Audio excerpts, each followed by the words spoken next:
Menurut saya kalau kita bicara Indonesia, sustainability ini gudangnya harusnya di Indonesia. Ingat kita punya sustainability livelihood approach gitu ya. Ada 5 aset komunitas.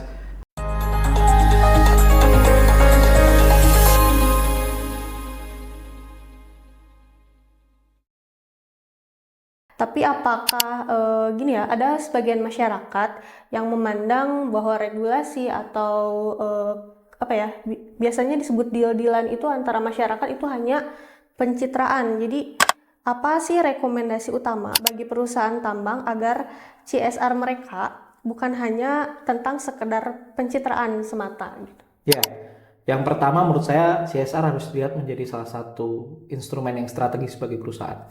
Kalau CSR hanya dipandang sebagai bagi-bagi laba, Iya, aktivitas filantropi, menurut saya energinya betul tidak betul. akan utuh dan penuh gitu ya. Meskipun itu bisa menjadi salah satu cara untuk melakukan aktivitas tanggung jawab sosial dan lingkungan. Tapi bagaimana program corporate social responsibility itu dipandang sebagai suatu hal yang strategik. Biasanya ada 3 level saya mengilustrasikan. Yang pertama, kalau perusahaan itu bisa menerapkan sustainability secara komprehensif, itu bicara soal value protection. Kalau kita bicara value protection, itu perusahaan bisa dapat satu adalah mitigasi risiko operasional. Yang kedua, mereka comply secara regulasi. Dan yang ketiga, mereka mendapatkan manfaat dari sisi reputasi.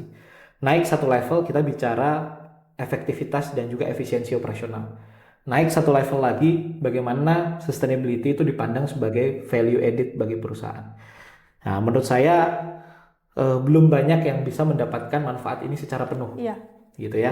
Bahkan masih melihat pada level yang pertama tadi itu masih banyak persoalan gitu. Jadi perusahaan harus sadar betul bahwa pelaksanaan social investment ini ya, investasi sosial ini berdampak pada baik itu value protection, value creation dan value growth ya, gitu.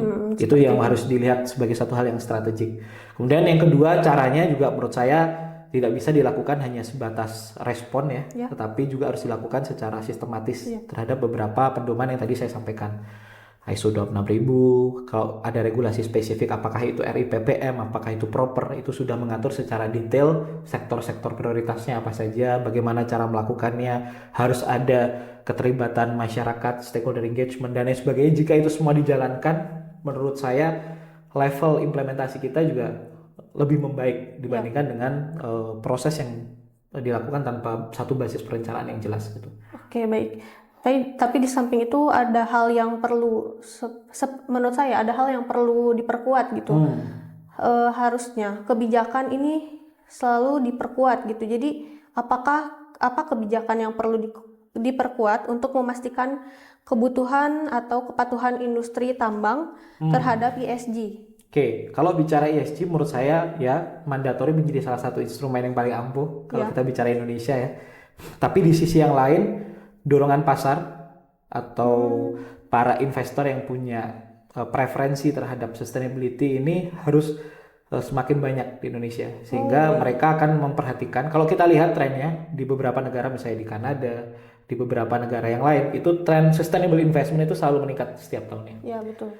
Nah, harapan kami itu yang kemudian terus terjadi, sehingga perusahaan melakukan itu tidak hanya terbatas pada karena regulasi, tetapi mereka ya karena mereka perlu. Ya. Kalau kita sudah bicara investment ini kan suatu hal yang eh, penting juga akhirnya untuk pengusaha. Jadi mereka akan terdorong untuk melakukan itu secara holistik gitu.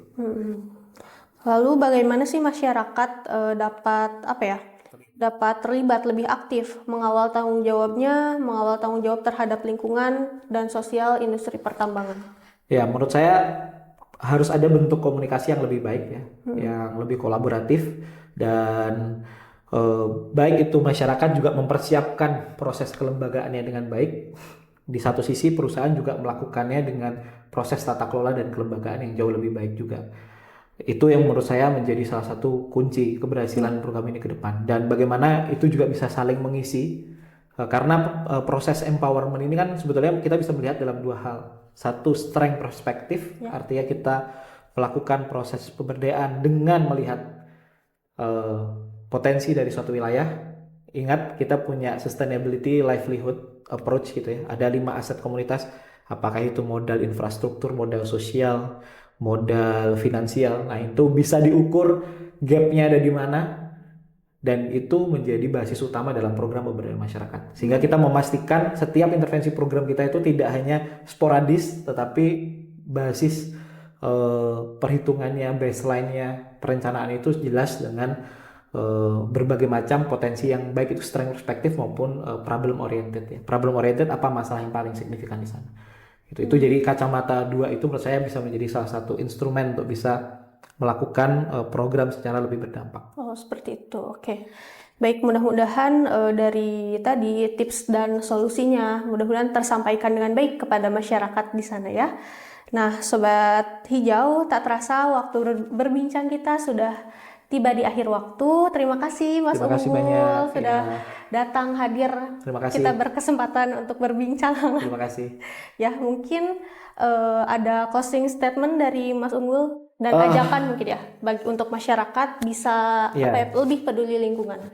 Pertama, kalau kita bicara sustainability, ada dua global trend ya. Pertama adalah sustainability, kedua adalah AI.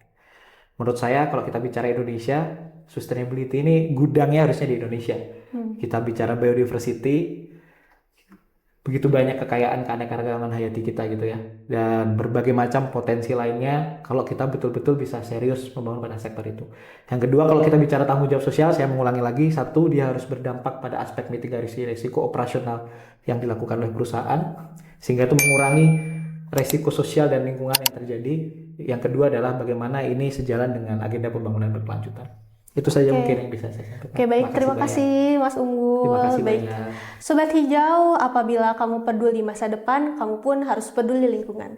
Sampai jumpa di episode selanjutnya di podcast Simbiosis. Halo.